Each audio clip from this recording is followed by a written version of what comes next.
Good day everyone. So we are the group 8 and we are tasked to discuss what is gifted education curriculum. So before we start, I would like to introduce myself.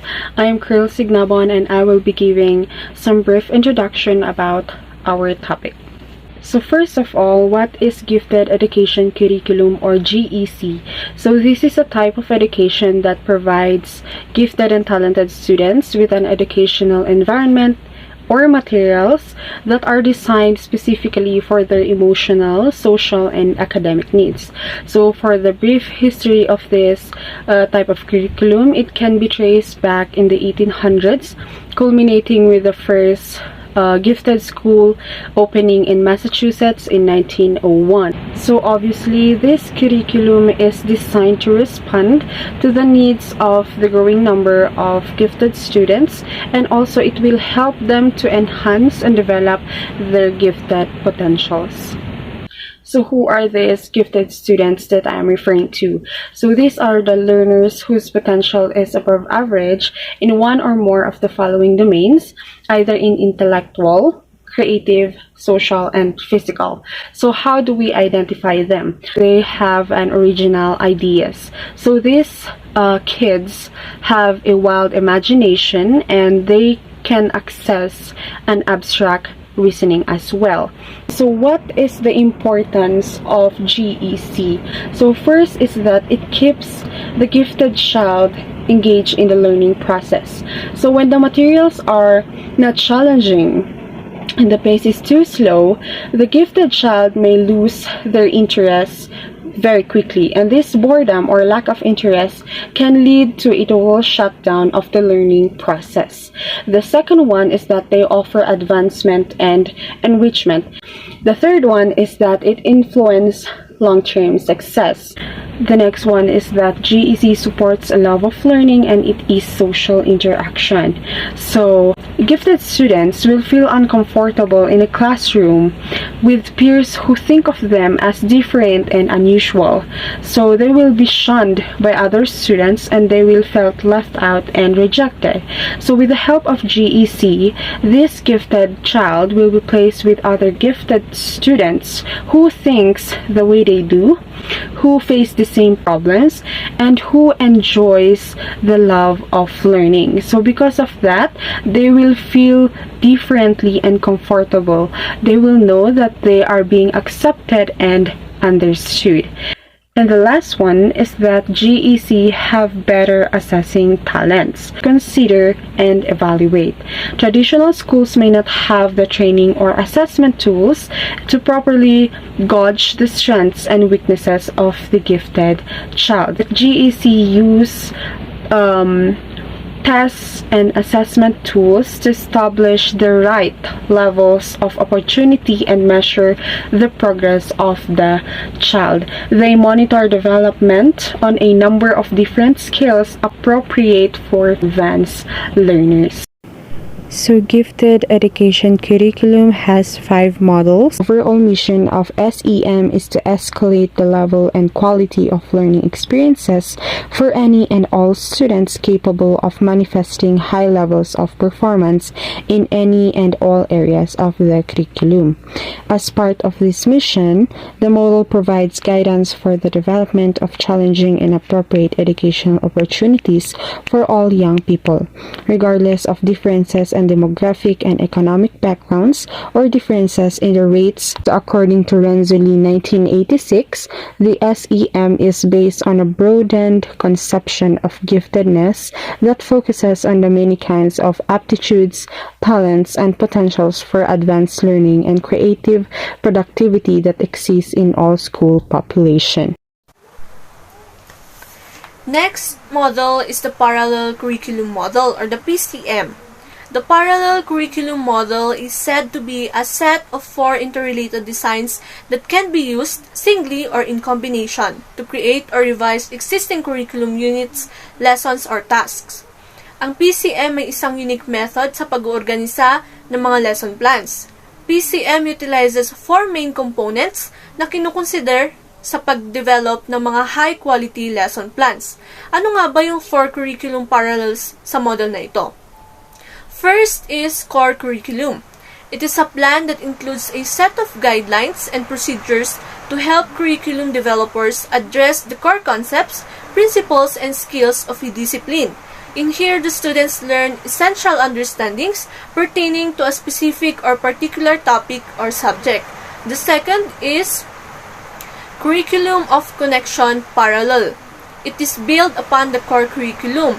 It is a plan that includes a set of guidelines and procedures to help curriculum developers connect overarching concepts, principles, and skills within and across disciplines, time periods, cultures, places, and events.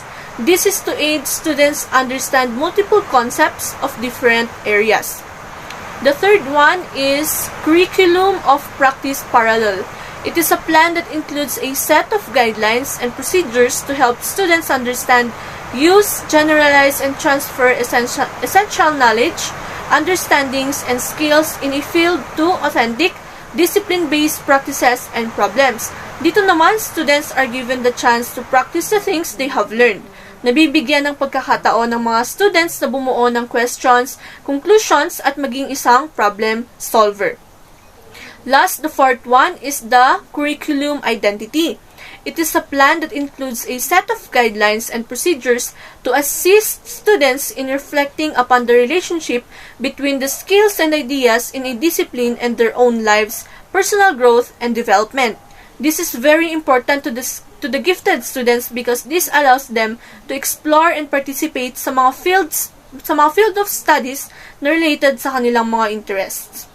In addition to the PCM has goals which is to first, enhance collaboration between general education and gifted education. The teachers try to focus not only to the curriculum and instructions, but also by helping the students to adopt and modify. And the second one is to increase the extent to which gifted education theory and principles are incorporated into daily practices. Next model is the Autonomous Learner Model. The Autonomous Learner Model is developed by Dr. George Betts and Miss Julene Kircher to promote gifted students' growth toward independent and self-directed learning. This model aims to help students develop the skills, ideas, and attitudes that promote lifelong learning. Students take on a more active role in the learning process, and the teachers become facilitators of learning. Though ALM was created for gifted students, it can be modified for use in different settings such as regular classrooms. Dr. George Betts pointed out that the curricular offerings typically into 3 levels. First level is a prescribed curriculum and instruction that focuses on state standards. The second level involves differentiation of curriculum based on individual differences. And the third level features learner-differentiated options where students are self-directed and teachers provide opportunities for the learners to be in charge of their learning. The Autonomous Learner Model is divided into 5 dimensions.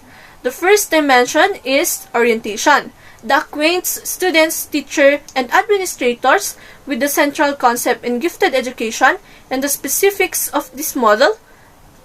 In here, the students are encouraged to reflect on what intelligence is, how their school is helping them use their intelligence through various programs and teaching methods, and how they can play an important role in guiding their future. Second is individual development. It focuses more clearly on developing skills and attitudes that promote lifelong learning and self-directed learning.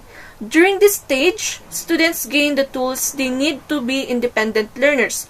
Teachers facilitate the acquisition of skills needed to obtain knowledge through research and technology, an understanding of university and career goals, and the organizational productivity strategies necessary to accomplish their goals. Third is the enrichment activities. This involves 2 kinds of differentiation of curriculum, which are differentiation of curriculum by the teacher and differentiation by the student. Students are exposed to various activities to develop their passion for learning. This can take on many different forms, whether the students will be exploring new ideas, investigating phenomena, taking part in a cultural activity, doing service work, or taking an adventure trip. Students will be pursuing knowledge based in real-world experiences. Fourth is the seminars. This is designed to give each person in a small group the opportunity to research a topic and present it in seminar format to other people.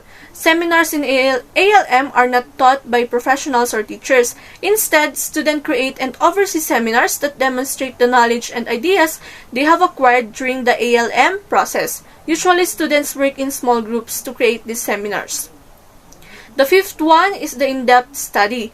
It is one in which students pursue area of interest in long-term individual or small group studies. This can take the form of an individual or group project, a mentorship, a presentation, or an assessment. This is considered the highest level of autonomous learning. This is the stage in which students synthesize the information, skills, and strategies they have learned to demonstrate what they have learned. So good day everyone, I'm Jen Alfred W. Son, and now we will talk about the Integrated Curriculum Model. So first, what is Integrated Curriculum Model or ICM? Integrated Curriculum Model is an approach to teaching gifted students in a way that is sensitive to their needs. This model places an emphasis on advanced content knowledge, relies on higher order thinking skills, and focuses learning on the major issues that cross several disciplines. The Integrated Curriculum Model is a comprehensive and cohesive curricular framework which employs good curricular design, consider the features of the disciplines under study, and is differentiated for the gifted learners. Salient characteristics of the gifted learners including precocity, intensity, and complexity are addressed simultaneously in this integrated curriculum approach, addressing both cognitive and affective dimensions of the gifted learners. Three concepts of ICM according to Van Tassel-Basca, 1987. First is the overarching concept, in which reading, reflections, and discussions allow the students the ability to develop ideas, themes, and determine related concepts and ideas among various fields of study. The second is the advanced content. This provides gifted students the opportunity to delve deeper into a content area rather than skim the top as may occur in a regular education class. Advanced content provides opportunities for students to use advanced skills and move through the curriculum in a more rapid pace or deeper. And the third one is process product. In the true gifted fashion, this aspect of the ICM allows the student to explore a topic and conduct research relevant to their topic or engage in a problem-based learning experience. And you can also see the ICM feature in the screen. So as you can see, change is under the overarching concept. So let's just say that the gifted learner is reading a book, and within the information that he gets from that book, he can change his point of view, or he is acquiring new knowledge. And once he get the concept within that book, he will now delve deeper, which is now the advanced content, in which he will now start asking different questions or make some studies about the concept. And once he get finished in an in-depth studying about the content, he will now develop the power or elements of reasoning, which is the process product. So here is an example of integrated curriculum model in action. So the subject focus is fire. So I will just pick only one subject. So let's just say in health education. Through determining related concepts or ideas about fire, the gifted student will delve deeper within this subject focus, which could lead them to explore about the effects of burning and smoking. So, as you can see, it is a process of conceptualizing ideas, and once they conceptualize their ideas, they will be now using their advanced skills in searching on and exploring the given topic to them. So now we will be moving to the Kids Academia model. Kids Academia is a program for young Japanese children aged 5 to 8 developed by Dr. Manabu Sumida in 2010. The program is designed to provide excellent science experiences for gifted children in Japan. The kids who are participated in this program were highly selected using a checklist adapted from the Gifted Behavior Checklist in Science for Primary Children, Fautissimo, Hiwatig, and Sumida, 2011. Identified the 3 major phases followed in the development of the curriculum for Kids Academia. So first in the checklist phase is the group meeting and the brainstorming activities, wherein the teacher and the teaching assistant held several meetings and brainstorming activities to decide on the teams that will be included in the program. So a general orientation of the program is also done during this phase. The second one is selection of contents for each team. So the teacher and the teaching assistant carefully select the lessons and topic that are included in the team. A rigorous study of the topic is done in the phase. Last one is the designing lessons. In this third phase, it includes careful preparation of the lesson plans and other instructional materials needed for implementing the lesson. In addition, this program is adopted the wheel of scientific investigation and reasoning as a guide for developing skills of gifted children.